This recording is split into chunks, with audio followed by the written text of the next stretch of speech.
All right, let's dive in. Today we're heading to southern France Ooh, sounds lovely. to explore two cities, actually, Two. Okay, I'm intrigued. Narbonne and Carcassonne. Oh, wow. I've heard of Carcassonne, those incredible medieval walls. Right. Exactly.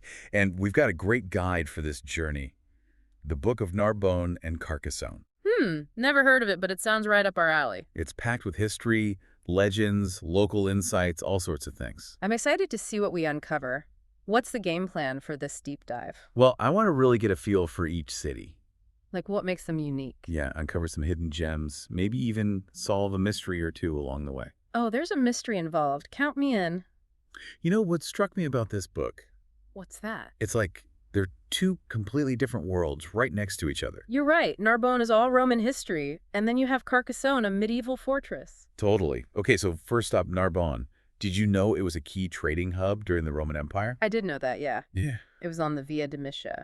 That's right, that major Roman road connecting everything. It must have been a bustling place back then. Oh, absolutely. And speaking of Roman times, the book talks about these incredible warehouses called the Horium. The Horium? What's that? They were built underground. Underground. Wow. And get this, they were designed to maintain a specific temperature year-round. How would they do that? They had these ingenious ventilation shafts regulating the airflow to keep everything fresh. That's incredible. The Romans were such brilliant engineers. It makes you wonder what other secrets are still hidden down there. Right. But okay, enough about warehouses. The book also mentions this legend about the horrible beast of Narbonne. Ooh, a scary story. Do tell. Well, supposedly, this monstrous creature terrorized the region, and everyone was terrified. I'm picturing something straight out of a medieval tapestry. Claws, fangs, the whole shebang. It's amazing how these legends capture the fears of the time. Right, the unknown lurking in the shadows. But speaking of mysteries, did you read about the hidden treasure? Oh, yeah. The Archbishop's treasure, supposedly hidden during the French Revolution. The book says it might still be out there, somewhere in the palace walls. Right. With all those hidden rooms and corridors, do you think someone could actually find it today? I don't know, it's a long shot. But the possibility is definitely intriguing, isn't it? Absolutely. Okay, ready to move on to Carcassonne. Oh, yes. That medieval fortress has always captured my imagination. Me too. And, you know, when you see those walls, you're instantly transported back to the Middle Ages. And the book really dives into its history, especially during the Albigensian Crusade. Such a brutal conflict. And speaking of conflict and intrigue, there's this legend about the Cathar treasure. Treasure? What kind of treasure? Some even say it might be linked to the Holy Grail, hidden from the Crusaders. Wow, the Holy Grail in Carcassonne. That's a wild story. And there's more. The book also talks about the ghost of Simon de Montfort, the Crusades' leader. A ghost story? You're kidding. Nope, they say his spirit haunts the fortress to this day. Okay, now I'm getting chills. But let's focus on something a bit more tangible for a minute. The book highlights those incredible fortifications. Oh, yes, those double walls and cleverly designed gates. It's not just about brute force, you know. It shows how strategic they were back then. Like, those gates weren't just entrances, they were designed to trap enemies. Exactly. It's amazing how much thought went into every detail. Yeah. But Carcassonne isn't all about battles and sieges. No, of course not. The book also talks about its cultural side, mentioning the Basilique Saint-Nazaire. What's special about that? It's this incredible blend of Romanesque and Gothic architecture. Oh, wow. So you can literally see the evolution of architectural styles in one building. That's exactly what I thought. It's like a visual timeline of how tastes and techniques changed. It really shows how adaptable Carcassonne has been over the centuries. Right, and that makes me wonder, how did these two cities, with their distinct personalities, compare and contrast? Good question. I guess we'll have to keep reading to find out. That's exactly. Stay tuned for part 2 of our deep dive, where we'll explore even more fascinating details about Narbonne and Carcassonne. You know, one thing that really struck me when reading about these two cities Yeah. was how different their layouts are. Ah, the urban planning. Exactly. It's like comparing apples and oranges. Yeah. Well, I guess Narbonne, with its Roman heritage, is probably very grid-like. You got it. Wide streets, open spaces. Makes sense. A city designed for, well, I imagine, strolling and enjoying the Mediterranean sun. Right. And then you have Carcassonne huddled within those walls. More of a maze, I bet. Oh, absolutely. Winding streets like a puzzle. You'd probably get lost in there pretty easily. I think I would, but in a good way, you know. I get it, that sense of discovery. Speaking of Carcassonne, The book mentioned the Bastide Saint-Louis. The lower town, right. Yeah, how does that fit in? It's interesting, actually, because it was built much later. After the medieval period. Yeah, in the 13th century. Yeah. And it's more planned, more like Narbonne's layout. A mix of old and new. Exactly. Shows how Carcassonne adapted over time. But adapting to modern times brings its own challenges. True, especially with tourism. The book talks about that. Yeah, that balance between sharing these amazing places. And preserving them, right. Absolutely. Did you see what they're doing in Narbonne? They've revitalized their waterfront. Yeah. It's a great public space, but they've kept that historical feel. It's tricky, blending the old with the new. It is. Okay, I have to ask, What is it? who were some of the most influential figures in these cities' histories? Well, for Narbonne, the book really emphasizes the Roman period. Of course, with its roots, it makes sense. But it's not just dry facts, it talks about their impact on the city. Like, what kind of impact? Well, for instance, its importance as a trading hub, how the Romans shaped its layout. It's amazing how their influence is still visible today. I know. And for Carcassonne, the book dives into the Albigensian Crusade. Makes sense with that fortress and all. Yeah, and it tells the story through key players. Like who? Simon de Montfort, for example. The Crusades leader, right. Yeah, but also figures like Raymond Roger Trencavel. Bringing that whole period to life. Exactly. But the book doesn't shy away from the tougher parts of history either. You mean like the Black Death in Narbonne? Yeah, and the Inquisition in Carcassonne. It's important to remember those aspects too, right? Definitely. It gives a more complete picture of their past. But moving on to the present. To economics. Exactly. How have these cities adapted to the modern world? Well, for Narbonne, the book highlighted their connection to wine. Ah, yes. The Languedoc-Roussillon region, one of the biggest wine producers. And Narbonne's been a key part of that for ages. But it's not just wine, is it? No, tourism is huge there too. Unsurprising, with its history and the Mediterranean so close. And for Carcassonne, I bet tourism is even bigger. Oh, definitely, with that UNESCO World Heritage Citadel. Can't imagine anyone not wanting to see that. But the book also mentioned other industries like agriculture, local crafts. It's great how they're balancing tradition with modern needs. It is. So, what about the cities themselves? What did the book say about their vibe? Well, for Narbonne, it paints this picture of a city made for wandering. Wandering. Yeah, those wide boulevards, charming squares. Sounds lovely, like a place to slow down, enjoy life. Exactly. And the book really emphasized l'essai, the covered market. Apparently, it's a sensory overload. Fresh produce, cheeses. I can almost smell it. I know, right? Sounds amazing. Yeah. What about Carcassonne? What did you get from the book? Carcassonne is all about intrigue, discovery. The book focuses on the citadel, Makes sense. narrow streets, cobbled paths. You can almost hear the echoes of history. And the book points out some key spots. Oh, yeah, like Place Marcoux, the main square. And the Chateau Cantal with those incredible views. It's like stepping into a medieval painting. But what about outside the citadel? The book describes the Bastide Saint-Louis as more relaxed, spacious. Different vibe, but still connected to the city's past. Exactly.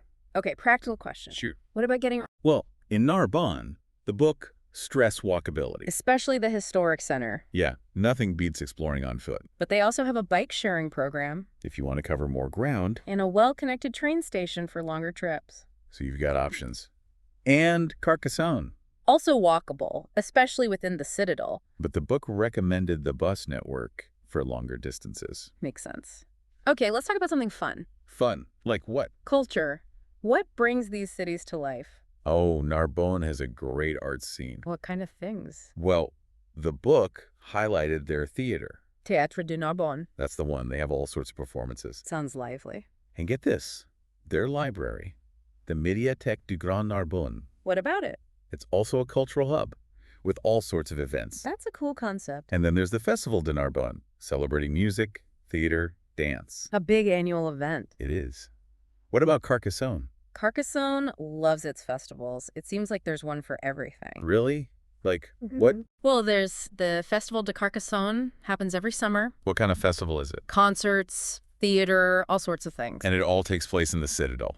Imagine that, a concert under the stars with those medieval walls lit up. That would be amazing. And then there's Les Médiévals de Carcassonne, a medieval festival. They go all out, don't they? Jousting tournaments, people in costumes, a medieval market, the whole works. I love it. Okay, but what about everyday life? Ah, the local vibe. Yeah. What did the book say about that? Well, for Narbonne, it really captured that Mediterranean lifestyle. Laid back, enjoying the simple things. Exactly. Coffee at a cafe, strolls along the canal, meals with friends and family. Sounds idyllic. And Carcassonne.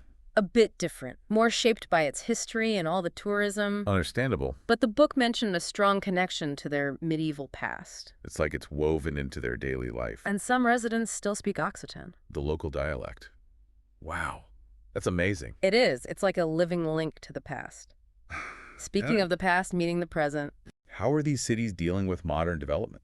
that's a key question. And for Narbonne, the book highlighted their efforts to revitalize the historic center. While still embracing the new. Exactly, like redeveloping the waterfront, creating public spaces. And investing in cultural centers. It's all about finding that balance. It is. And Carcassonne. Similar challenges, especially with all the tourists. Yeah, I can imagine. The book talked about sustainable tourism practices, Important, for sure. like managing those crowds, conservation efforts. It's about protecting those historical treasures. Absolutely. And Carcassonne is also trying to diversify their economy. Beyond just tourism. Yeah, promoting tech, innovation, attracting new businesses. It's about looking to the future while honoring the past. Exactly. Okay, I have to know. What's that? What kind of insider tips did the book offer for visitors? Oh, for Narbonne, they had a detailed itinerary. Hitting all the must-sees. You bet. Roman ruins, the cathedral, the canal. Les Halles, of course. Of course. And don't forget those charming courtyards. And what about food? Oh, they had tons of recommendations. Aperitifs. Yeah. Traditional spots, trendy cafes, wine bars, everything. I'm getting hungry just thinking about it.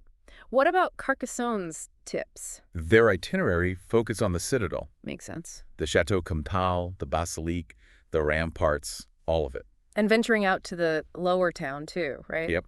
And for food, they recommended trying cassoulet. The classic dish. And local wines, of course. They even suggested wild boar fricassee. Wow, that's adventurous. But any off-the-beaten-path suggestion? Oh, yeah. In Narbonne, they recommended the Musée Lapidaire. What's that? It's a collection of Roman stonework. Sounds interesting. And for Carcassonne? A boat trip on the Canal du Midi. Oh, that would be lovely. I know, right? A different perspective on the city. Those little hidden gems are always the best part of traveling. Agreed. But you know, what really stood out to me Yeah. was how the book focused on the people who shaped these cities. Not just dates and events, but real stories. Exactly. Like in Narbonne, they talked about Charles Trenet. Who's that? He was a famous French singer. Ah, okay. And the book described him as a beloved figure in the city. His music celebrated the Mediterranean, right? It did. And they also talked about Ermengarda of Narbonne, Who was she? a medieval countess, really powerful in Narbonne's history. Wow, a female leader in those times. She was. Okay, what about Carcassonne's notable figures? Well, of course, they talked about Simon de Montfort. The crusade leader, can't avoid that. And they also mentioned Viollet-le-Duc, Who was he? the architect who restored the citadel in the 19th century. He saved it from ruin, right? He did, but his methods were a bit controversial. It's always more complicated than it seems. It is. But what I loved was how the book connected those historical figures to the present. It's all intertwined, isn't it? Absolutely. It shows how the past continues to influence these cities. Like those echoes we talked about. But not just whispers. You see it in the architecture, the tradition. It's the very feel of the place. Exactly. Okay, if you had to pick one city to visit first. Oh, that's a tough one. I know, right? But I think I'd go with Narbonne.